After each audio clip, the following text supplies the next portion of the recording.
वह बूढ़ा शेर भी अब एक बात जान चुका था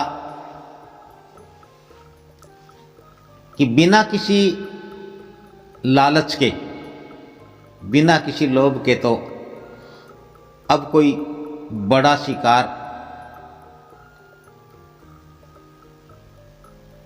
आसान शिकार मेरे लिए संभव नहीं है।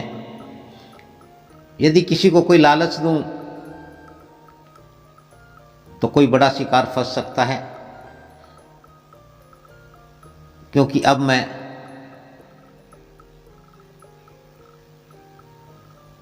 शेर की शक्ति के तरह, या जिस प्रकार से शेर शिकार करते हैं वह तो मैं करने से रहा, क्योंकि मैं तो बूढ़ा हो चला हूं। और इस प्रकार से वह भगवान को भी याद करता, प्रायश्चित करता रहता, और परमात्मा से यही प्रार्थना होती उसके लिए। और क्या प्रार्थना करना था? यही कि हे प्रभु, हे ईश्वर, हे भगवान, हे मालिक, तूने मुझे जीवन दिया है। बचपन, जवानी, बुढ़ापा, ये आपके इस जीवन के खेल हैं, अवस्थाएं हैं, दशाएं हैं। अब मैं बूढ़ा हो चला हूं तो मेरा क्या दोष है? मुझे भी भरपेट भोजन मिलना चाहिए। आपका दायित्व बनता है, आपकी जिम्मेवारी है कि मुझे भी भरपेट भोजन मिले, कोई शिकार आए मेरे चुंगल में फंसे और शिकार आसान हो,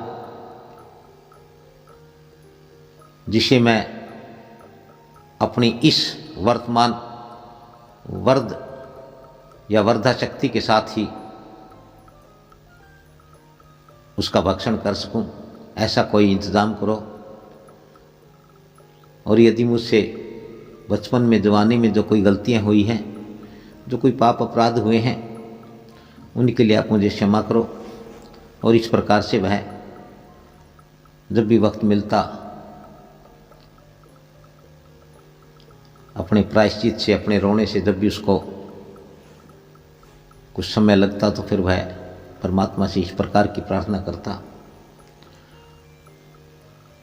और ये भी सत्य है कि परमात्मा सबका है, सब उसकी संतान है, सब उसकी रचनाएं हैं। वह सबका मालिक है, वह सबका पिता है, सबका दाता है।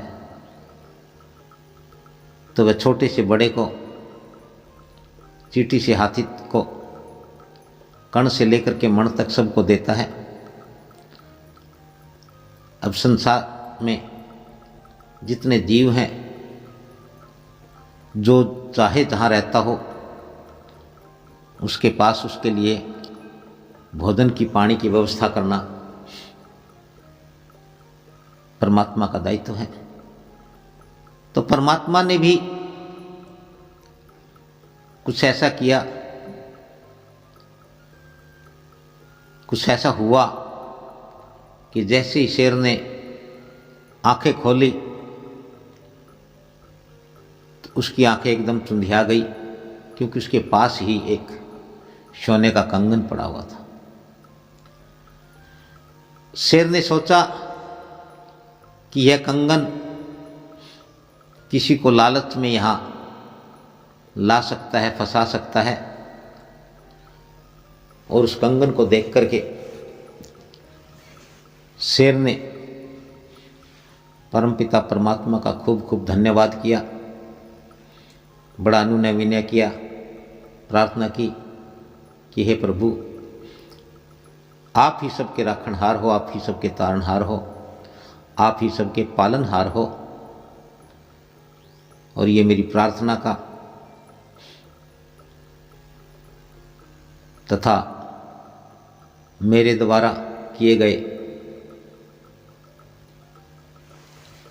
जाने अनजाने सही और गलत पाप कर्मों का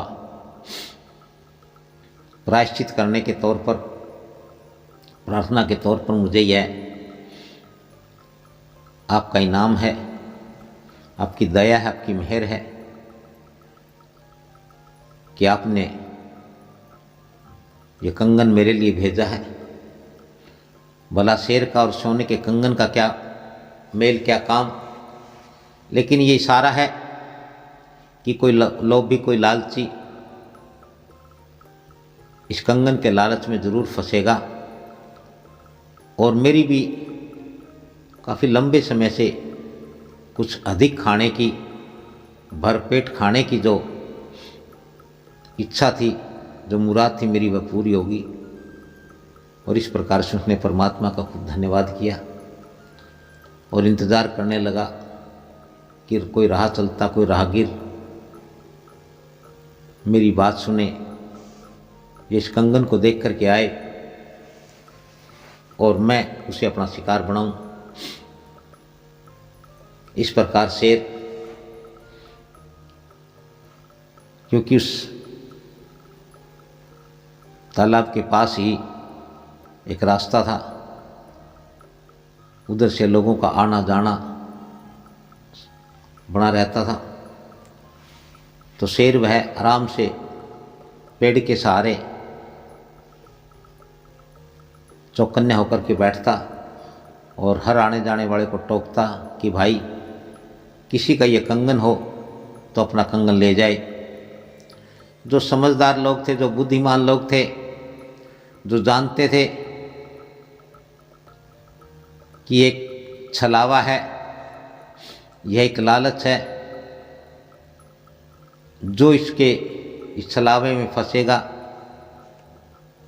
इस लालच के लोभ में आएगा, वह निश्चित तौर पर अपनी जान गंवा बैठेगा। क्योंकि शेर के पास कंगन कहाँ से आया, और फिर शेर हर किसी से यूं क्यों कहता है कि भाई ये कंगन ले जाओ, जिसका होगा वह स्वयं ही ढूंढता हुआ आ जाएगा। इस प्रकार से लोग वहाँ से गुजरते, शेर की तरफ देखते, शेर की बात सुनते और निकल जाते। कई दिन हो गए, सोने का कंगन के बावजूद भी शेर को कोई शिकार नहीं फंस रहा था और शेर मन ही मन फरियाद कर रहा था कि ये प्रभु तेरी कैसी लीला है। क्या इस संसार से मनुष्य में लोभ समाप्त हो गया है, लालच खत्म हो गया है?